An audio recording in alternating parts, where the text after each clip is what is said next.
Morning. നമുക്കിന്ന് bread ഉപയോഗിച്ച് വളരെ എളുപ്പത്തിൽ ഉണ്ടാക്കാൻ പറ്റിയൊരു സ്നാക്ക് റെഡിയാക്കിയല്ലോ. നമ്മുടെ ബ്രെഡ് പക്കോടയാണ് നമ്മുടെ ഇന്നത്തെ സ്നാക്ക്. ബ്രെഡ് പക്കോട എന്ന് പറയുമ്പോൾ നിങ്ങൾക്ക് എല്ലാവർക്കും ടെൻഷൻ ഉണ്ടാവും, ബ്രെഡ് അല്ലേ എണ്ണ വലിക്കുമോ എന്നുള്ള പേടിയൊക്കെ ഉണ്ടാവും.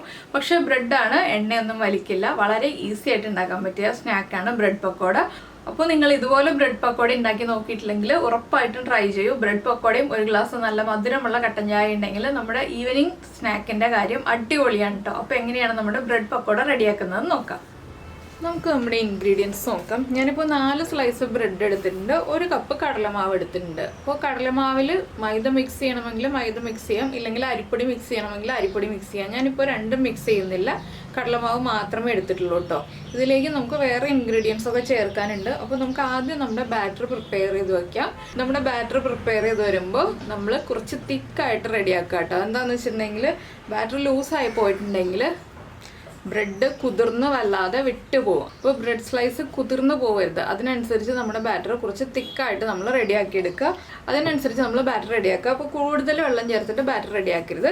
ഞാനൊരു ബൗൾ എടുക്കട്ടെ. ആദ്യം ഈ ഒരു ബൗളിലേക്ക് നമ്മൾ എടുത്തു വെച്ചിരിക്കുന്ന കടലമാവ് ചേർക്കാം. നിങ്ങൾ മൈദ ചേർക്കുന്നുണ്ടെങ്കിൽ ഒരു 3-2 ടേബിൾ സ്പൂൺ മൈദപ്പൊടി ചേർക്കുക. അതുപോലെ തന്നെ അരിപ്പൊടി ആണെങ്കിൽ 1.5 ടേബിൾ സ്പൂണൊക്കെ ചേർത്താൽ മതി കേട്ടോ. അതിൽ കൂടുതൽ ചേർക്കരുത്.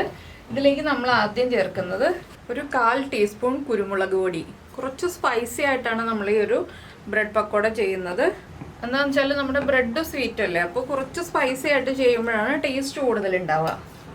പിന്നെ ഒരു 2 പിഞ്ച് കായപ്പൊടി, 1/4 ടീസ്പൂൺ മഞ്ഞൾപ്പൊടി, 4 pinch baking soda. Baking powder അല്ല, ബേക്കിംഗ് സോഡയാണ്. ഞാനിപ്പോൾ 2 ടൈപ്പ് മുളക് പൊടി ചേർക്കുന്നുണ്ട്. എന്താണെന്ന് വെച്ചാൽ കളറിനായിട്ട് കുറച്ച് കാശ്മീരി ചില്ലി പൗഡറും അതുപോലെ തന്നെ എരിവിനായിട്ട് സാധാരണ മുളക് പൊടിയും. ഇതിപ്പോൾ കളറിനായിട്ട് 3/4 ടീസ്പൂൺ കാശ്മീരി ചില്ലി പൗഡർ ചേർക്കുന്നുണ്ട്. എരിവിനായിട്ടൊരു 1/2 ടീസ്പൂൺ സാധാരണ മുളക് പൊടിയും ചേർക്കുന്നുണ്ട്. സാധാരണ മുളക് പൊടി എന്ന് പറഞ്ഞിട്ടുണ്ടെങ്കിൽ എൻ്റെ കയ്യിലുള്ള മുളക് പൊടിക്ക് നല്ല എരിവാണ് കേട്ടോ. അതുകൊണ്ടാണ് ഞാൻ 1/2 ടീസ്പൂൺ ചേർത്തത്. നിങ്ങളുടെ കയ്യിൽ നോർമൽ എരിവുള്ള മുളക് പൊടി ആണെങ്കിൽ 1 ടീസ്പൂൺ വരെ ചേർക്കാം.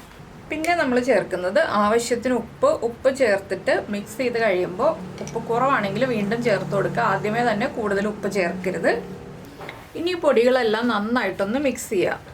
ഒരു വിസ്ക് യൂസ് ചെയ്തിട്ട് ഒന്ന് മിക്സ് ചെയ്ത് കഴിഞ്ഞിട്ട് കുറച്ചായിട്ട് വെള്ളം ചേർത്ത് നമുക്ക് മിക്സ് ചെയ്തെടുക്കാം. കുറച്ച് വെള്ളം ചേർത്ത് മിക്സ് ചെയ്യുക. അപ്പോൾ ഞാനിത് മിക്സ് ചെയ്ത് കറക്റ്റ് പാകമാകുമ്പോൾ കാണിച്ചു തരാം കേട്ടോ എത്രയും തിക്നെസ്സിലാണ് ഞാൻ മിക്സ് ചെയ്തിരിക്കുന്നതെന്ന്. അപ്പോൾ ഇതാ നമ്മുടെ ബാറ്റർ ഞാൻ മിക്സ് ചെയ്തെടുത്തിട്ടുണ്ട്. കണ്ടോ, ഇതാ ഈ ഒരു തിക്നെസ്സിലാണ് ഞാൻ റെഡിയാക്കി എടുത്തിരിക്കുന്നത്. ഇതുപോലെ തിക്കായിട്ട് റെഡിയാക്കി എടുക്കുക.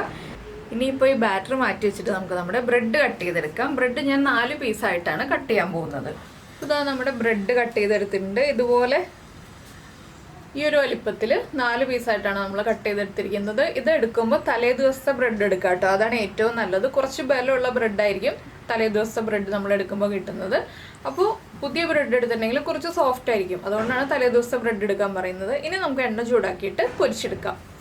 അപ്പോൾ നമ്മുടെ എണ്ണ ചൂടായിട്ടുണ്ട്. എണ്ണ ചൂടായി കഴിയുമ്പോൾ ഫ്ലെയിം കുറച്ച് വെച്ചിട്ട് നമ്മുടെ ബാറ്ററിലേക്ക് ബ്രെഡ് ഡിപ്പ് ചെയ്തിട്ട് കൈ ഉപയോഗിച്ചോ അല്ലെങ്കിൽ ഒരു ഫോർക്ക് ഉപയോഗിച്ചോ നമുക്ക് ഇതുപോലെ ബ്രെഡ് എടുത്ത് എണ്ണയിലേക്ക് ഇട്ട് കൊടുക്കാം. ഞാൻ ഫോർക്ക് ഉപയോഗിക്കുന്നത് എന്താണെന്ന് വെച്ചാൽ ഓവറായിട്ട് നമ്മുടെ കൈ പിടിക്കുമ്പോൾ ഉള്ള ആ ഒരു സോഫ്റ്റ്നെസ്, ബ്രെഡ് ഇങ്ങനെ കയ്യിൽ പിടിച്ചിട്ട് കുതിർന്ന് വിട്ടു പോവില്ല ഫോർക്ക് എടുത്തിട്ട് ചെയ്യുകയാണെങ്കിൽ. അതായിരിക്കും ഏറ്റവും നല്ലത്. ബ്രെഡ് വേഗം കുക്കായി കിട്ടും കേട്ടോ. അതുകൊണ്ട് ഹൈ ഫ്ലെയിമിൽ വയ്ക്കരുത്. ബ്രെഡ് നമ്മുടെ ബാറ്ററിൽ ഇട്ട് വയ്ക്കാനും പാടില്ല. കുറേ സമയം ഇട്ട് വെച്ചിട്ടുണ്ടെങ്കിൽ ബ്രെഡും കുതിർന്നു പോകും. അപ്പോൾ നമ്മൾ വേഗം തന്നെ ബാറ്ററിലേക്ക് ഇടുക. അതുപോലെ തന്നെ എണ്ണയിലേക്ക് ഇട്ട് കൊടുക്കുക. ഒരു സമയം 4-5 പീസിൽ കൂടുതൽ ഇടരുത്. അത് പ്രത്യേകം ശ്രദ്ധിക്കുക. വേഗം കുക്കായി കിട്ടും. നമ്മുടെ ഈ ബാറ്റർ ഒന്ന് കുക്കാവാനുള്ള സമയം എടുക്കുകയുള്ളൂ. ഫാസ്റ്റായിട്ട് ഉണ്ടാക്കാൻ പറ്റുന്ന സ്നാക്കാണ് നമ്മുടെ ഈ ഒരു ബ്രെഡ് പക്കോട. അപ്പോൾ ഞാൻ ഇത്രയും ഒരു സമയത്ത് ഇടുന്നുള്ളൂ കേട്ടോ.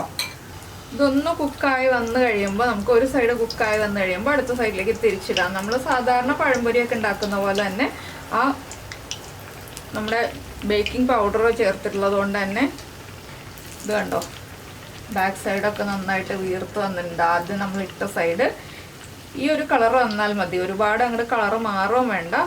അടുത്ത സൈഡും ഈ ഒരു കളറായി വരുമ്പോൾ നമുക്ക് എണ്ണയിൽ നിന്ന് മാറ്റാം. വളരെ ഈസി ആയിട്ടുള്ള സ്നാക്കല്ലേ, നിങ്ങൾക്ക് എല്ലാവർക്കും ഏറ്റവും ഈസി ആയിട്ട് ഉണ്ടാക്കാൻ പറ്റുന്ന സ്നാക്കാണ്. കുട്ടികൾ സ്കൂൾ വിട്ട് വരുമ്പോൾ കുട്ടികൾക്ക് എളുപ്പത്തിൽ ഉണ്ടാക്കി കൊടുക്കാം. പക്ഷേ കുട്ടികൾക്ക് ഇത്രയും എരിവ് ചേർക്കണ്ട കേട്ടോ, കുറച്ച് എരിവ് കുറച്ച് ചേർത്താൽ മതി. ഇത് വലിയവരെ ഉദ്ദേശിച്ചിട്ടാണ് ഞാൻ ഇത്രയും എരിവിൻ്റെ അളവ് പറഞ്ഞത്. കുട്ടികളാണെങ്കിൽ നമ്മൾ കുരുമുളക് പൊടിയും കാശ്മീരി ചില്ലി പൗഡർ മാത്രം ചേർത്തിട്ട് ഉണ്ടാക്കുക. അതാ ഞാൻ കോരി എടുത്തു കഴിഞ്ഞു.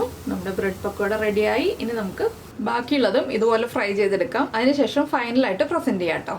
അപ്പോൾ നമ്മുടെ ബ്രെഡ് എല്ലാം നമ്മൾ ഫ്രൈ ചെയ്ത് മാറ്റി. ഇനി നമുക്ക് കുറച്ച് വേപ്പിലയും കൂടി ഫ്രൈ ചെയ്തെടുക്കാം.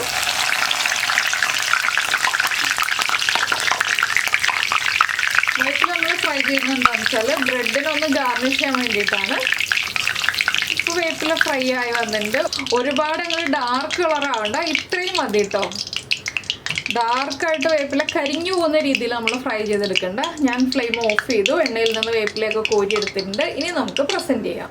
നമ്മുടെ ബ്രെഡ് പക്കോടയൊക്കെ ഇതാ റെഡി ആയിട്ടുണ്ട്. ഇത് ഏറ്റവും നല്ല കോമ്പിനേഷൻ എന്ന് പറഞ്ഞിട്ടുണ്ടെങ്കിൽ തേങ്ങ ചട്നിയുടെ കൂടെ കഴിക്കുന്നതാണ് കേട്ടോ. തേങ്ങ ചട്നി ഇല്ലാന്നുണ്ടെങ്കിൽ മാത്രം ടൊമാറ്റോ സോസിൻ്റെ കൂടെ ചേർത്ത് കഴിക്കാം. പക്ഷേ ഏറ്റവും നല്ലത് തേങ്ങ ചട്നിയുടെ കൂടെ കഴിക്കുന്നതാണ്. അപ്പോൾ നിങ്ങൾ ഇങ്ങനെ ഒരു റെസിപ്പി ഉണ്ടാക്കി നോക്കിയിട്ടില്ലെങ്കിൽ ഉറപ്പായിട്ടും ട്രൈ ചെയ്യൂ. ബ്രെഡ് എപ്പോഴും നമ്മുടെ വീട്ടിലുള്ളതാണ്. അപ്പോൾ ബ്രെഡ് ഉപയോഗിച്ച് ഇങ്ങനെ ഒരു സ്നാക്ക് ഉണ്ടാക്കിയിട്ട് കഴിച്ച് ഇഷ്ടമായിട്ടുണ്ടെങ്കിൽ ഒന്ന് ലൈക്ക് ചെയ്യാനും അതുപോലെ ഇഷ്ടമായോ ഇല്ലയോ എന്ന് കമൻറ്റ് ചെയ്യാനും മറന്നുപോലെ. അതുപോലെ തന്നെ നമ്മുടെ ചാനൽ ഒന്ന് സബ്സ്ക്രൈബ് ചെയ്തിട്ടില്ലെങ്കിൽ സബ്സ്ക്രൈബ് ചെയ്യാനും കൂടി മറന്നു പോകരുത് കേട്ടോ. അപ്പോൾ നമുക്ക് നമ്മുടെ അടുത്ത റെസിപ്പിയുമായിട്ട് അടുത്ത ദിവസം വീണ്ടും കാണാം.